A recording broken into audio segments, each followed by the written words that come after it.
श्रीमद भगवद गीता अध्याय पहिला. अर्जुन विषाद योग. कुरुक्षेत्राच्या रणभूमीवर सैन्याचे निरीक्षण. धृतराष्ट्र म्हणाला, हे संजया, कुरुक्षेत्र या पवित्र यात्रेच्या ठिकाणी एकत्रित झाल्यावर युद्धाची इच्छा करणाऱ्या माझ्या पुत्रांनी आणि पांडूच्या पुत्रांनी काय केले? संजय म्हणाला, हे राजा, पांडूच्या पुत्रांनी एकत्रित केलेले सैन्य पाहिल्यानंतर राजा दुर्योधन आपल्या आचार्याकडे गेला आणि त्याने खालीलप्रमाणे भाषण करण्यास सुरुवात केली. अहो माझे आचार्य, तुमच्या बुद्धिमान शिष्याने म्हणजे द्रुपदाच्या पुत्राने इतक्या चतुराईने रचलेली ही पांडवाची मोठी सेना पहा. येथे या सैन्यामध्ये भीम व अर्जुन यांच्या जोडीचे पुष्कळ शूर धनुर्धारी आहेत. तसेच विराट आणि द्रुपद यांच्यासारखे महान योद्धे आहेत. तेथे मोठे शूरवीर बलशाली असे दृष्टकेतू, चेकितान, काशीराज, पुरोजित, कुंतीभोज आणि शैब्य असे योद्धेही आहेत. तेथे पराक्रमी युधामन्यू, फार बलशाली उत्तमौजा, सुभद्रेचा पुत्र आणि द्रौपदीचे पुत्र आहेत. हे सर्व योद्धे महारथी लढवय्ये आहेत. हे ब्राह्मण श्रेष्ठा, तुम्हाला कळण्यासाठी आमच्या सैन्याचे नेतृत्व करण्यात जे विशेष पात्र आहेत अशा सैन्याधिकाऱ्यांविषयी मी तुम्हाला सांगतो. तेथे आपणां स्वतःसारख्या व्यक्ती भीष्म, कर्ण, अश्वत्थामा, विकर्ण, मुरीश्रवा या नावाचा सोमदत्ताचा पुत्र असे नेहमी युद्धविजयी वीर आहेत. तेथे माझ्याकरिता आपले प्राण देण्यास तयार असलेले असे इतर पुष्कळ शूरवीर आहेत आणि ते सर्व विविध प्रकारच्या शस्त्रांनी सुसज्ज आहेत आणि सर्वजण युद्धकलेत अनुभवी आहेत, प्रवीण आहेत. आमचे सैन्य अपरिमित आहे आणि पितामह भीष्माकडून आमचे पूर्णपणे रक्षण करण्यात आले आहे. परंतु भीमाने ज्याचे काळजीपूर्वक रक्षण केले आहे असे पांडवाचे सैन्य परिमित, मर्यादित आहे. आता तुम्ही सर्वांनी सेना व्यूहरचनेत आपल्या नेमलेल्या अशा लष्करी डावपेचांच्या जागी उभे राहून पितामह भीष्मांना संपूर्ण पाठिंबा दिला पाहिजे. भीष्माच्या सर्व बाजूंनी रक्षण केले पाहिजे. नंतर कुरुवंशातील महान पराक्रमी पितामह जे त्या योद्ध्यांचे पितामह होते, त्या भीष्मांनी मोठ्या जोराने आपला शंख वाजविला. त्या शंखाचा ध्वनी सिंहाच्या गर्जनेसारखा होता व त्यामुळे तो ध्वनी दुर्योधनाला आनंद देणारा होता. त्यानंतर शंख, बिगुल, नगारे, तुतार्या, ढोल, रणशिंगण ही रणवाद्ये एकदम वाजू लागली व तो एकत्रित झालेला आवाज फार जोरदार होता. दुसऱ्या बाजूकडे भगवान श्रीकृष्ण आणि अर्जुन हे पांढऱ्या शुभ्र घोड्यांनी ओढलेल्या मोठ्या उत्तम रथात बसले होते. त्यांनी आपले दिव्य शंख वाजविले. नंतर भगवान श्रीकृष्णाने आपला पांचजन्य नावाचा शंख वाजविला.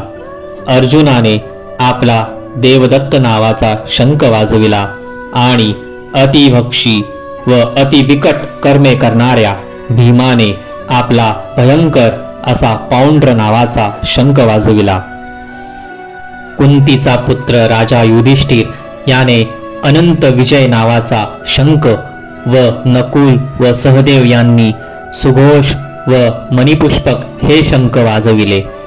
तो महाधनुर्धर काशीचा राजा महायोद्धा शिखंडी, धृष्टद्युम्न, विराट आणि अजिंक्य, सात्यकी, द्रुपद, द्रौपदीचे पुत्र आणि हे राजा सुभद्रेचा पुत्र महाभाऊ अभिमन्यू आणि अशा सर्व इतरांनी आपापले शंख वाजविले. त्या विविध शंखांचा नाद तुंबळ झाला आणि त्या योगे त्याने आकाश व पृथ्वी दणानून सोडून धृतराष्ट्राच्या पुत्रांची हृदय विवीर्ण केली. हे राजन, त्यावेळी धृतराष्ट्राचे पुत्र व्यवस्थेने उभे राहिले आहेत असे पाहून आणि सशस्त्र प्रहार होण्याची वेळ आली असता ज्याच्या रथाच्या ध्वजावर हनुमानाचे चिन्ह आहे, त्या रथस्थ अर्जुनाने आपले धनुष्य उचलले व आपले बाण सोडण्यास तो सज्ज झाला. तेव्हा तो ऋषिकेश श्रीकृष्णास हे शब्द बोलला. अर्जुन म्हणाला, हे अच्युता, कृपया माझा रथ दोन्ही सैन्यांच्या मध्ये ने, म्हणजे मग मला कोणाकोणाला युद्ध करायची इच्छा आहे आणि या महायुद्धाच्या खटपटीत मला कोणाकोणाबरोबर युद्ध करायचे आहे ते मला पाहता येईल. धृतराष्ट्राच्या दुर्बुद्ध पुत्राला खुश करण्याच्या इच्छेने येथे जे लढायला आले आहेत त्यांना मला पाहू द्या.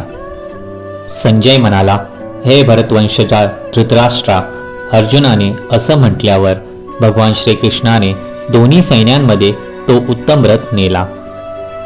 भीष्म, द्रोण आणि जगातील इतर सर्व राजांच्या उपस्थितीत भगवान ऋषिकेश म्हणाले, पार्था, येथे जमलेल्या सर्व कुरुवंशीयांना आता पहा. तेथे अर्जुनाला दोन्ही पक्षांच्या सैन्यांमध्ये आपले वाडवडील, आजे, गुरु, मामे, भाऊ, पुत्र, नातू, मित्र आणि तसेच त्याचे सासरे आणि हितचिंतक हे सर्व पाहता आले. जेव्हा कुंतीपुत्र अर्जुनाने हे सारे विविध मित्र आणि नातेवाईक पाहिले तेव्हा तो करुणेने अत्यंत व्याकुळ झाला आणि म्हणाला. अर्जुन म्हणाला, हे मतप्रिय कृष्णा, अशा युद्ध करण्याच्या उत्सुकतेने माझ्या मित्रांना व नातलगांना उपस्थित पाहून माझ्या शरीराच्या अवयांना कंप सुटला आहे असे मला वाटते आणि माझ्या तोंडाला कोरड पडली आहे. माझ्या साऱ्या शरीराला कंप सुटला आहे आणि शरीरावर रोमांच उभे राहिले आहेत. माझे गांडीव धनुष्य माझ्या हातातून गळू लागले आहे आणि माझ्या त्वचेचा दाह होत आहे. मला येथे यापुढे उभे सुद्धा राहता येत नाही. मला स्वतःचाच विसर पडला आहे आणि माझे मन भ्रमत आहे. हे केशी दैत्याचा वध करणाऱ्या केशवा, मला फक्त वाईट लक्षणे दिसतात. या युद्धात माझ्या स्वतःच्याच नातलगांना ठार मारल्याने त्यातून कशी काय हित निष्पत्ती होणार आहे हे मला दिसत नाही. तसेच हे मतप्रिय कृष्णा, या युद्धाच्या परिणामी होणारा विजय, राज्य अथवा सुख यांचीही मी इच्छा करू शकत नाही. हे गोविंदा, ज्यांच्यासाठी आम्ही राज्यांची, सुखाची व जीविताची देखील इच्छा करावी तेच जर आता या रणांगणावर युद्धकरिता सज्ज झाले आहेत, तर मग आम्हाला या राज्यांचा, सुखाचा व जीविताचा तरी काय उपयोग आहे? हे मधुसूदना, गुरु, वडील, पुत्र, आजे, मामे, सासरे, नातू, मेहुणे आणि सारे नातलग आपले प्राण व संपत्ती सोडून देण्यास तयार असताना आणि माझ्या पुढे उभे असताना मी जगलो तरी त्यांना ठार मारण्याची इच्छा मी मग का करावी? जीवांच्या रक्षणकर्त्या हे जनार्दना, त्रैलोक्याच्या राज्यांसाठीही मी त्यांच्याशी लढायला तयार नाही. मग या पृथ्वीची काय कथा? अशा या आततायी आक्रमकांना आम्ही जर ठार मारले तर आम्हाला पापच लागणार आहे. म्हणून धृतराष्ट्राच्या पुत्रांना व आमच्या मित्रांना ठार मारणे आम्हाला योग्य नाही. हे कृष्ण, लक्ष्मी देवतेच्या पते, आमच्या स्वतःच्या नातलगांना मारल्याने आमचा काय लाभ होणार आहे आणि आम्ही सुखी कसे होऊ शकू? हे जनार्दना, जरी या लोकांना लोभाने व्याप्त झाल्यामुळे आपल्या कुटुंबियांना मारण्यात आणि मित्रांशी भांडण्यात पाप दिसत नसले तरी पण आम्ही हे पाप आहे असे जाणत असताना अशी कृत्ये काय म्हणून करावी? कुलाचा नाश झाला की त्याबरोबरच शाश्वत चालत असलेल्या परंपरा नष्ट होतात आणि अशा तऱ्हेने सर्व कुलावर अधर्माचा पगडा बसतो. कुलांमध्ये जेव्हा अधर्माचे प्राबल्य होते तेव्हा हे कृष्णा, कुलातील स्त्रिया बिघडतात आणि स्त्रियांच्या अशा अधःपतनापासून हे वैष्णया, नको असलेली संतती प्रजा उत्पन्न होते. नको असलेल्या लोकांची लोकसंख्येत जेव्हा वाढ होते तेव्हा कुलाकरिता व कुलपरंपराचे नष्ट करतात, अशा दोन्हींसाठी नरकमय स्थिती निर्माण होते. अशा भ्रष्ट झालेल्या कुलामध्ये आपल्या पूर्वजांना अन्न आणि जल तर्पणाची क्रिया होत नाही.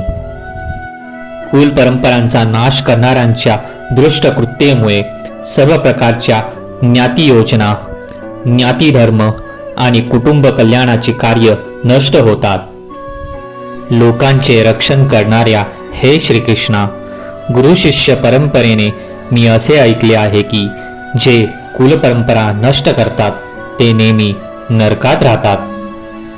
अरे रे, हे केवढे आश्चर्य आहे. हे किती चमत्कारिक आहे की राज्यसुख उपभोगण्याच्या इच्छेने लोभाने उद्युक्त झाल्यामुळे आम्ही मोठे पाप करण्यास तयार झालो आहोत. धृतराष्ट्राच्या पुत्रांशी लढण्यापेक्षा त्यांनी शस्त्रधारी नसलेल्या व प्रतिकार न करणाऱ्या मला जरी ठार मारले तरी ते मी अधिक चांगले समजेन. संजय म्हणाला, अर्जुनाने रणभूमीवर याप्रमाणे बोलल्यानंतर आपले धनुष्य आणि बाण बाजूला टाकून दिले आणि अत्यंत शोकाकुल चित्ताने रथाखाली जाऊन बसला.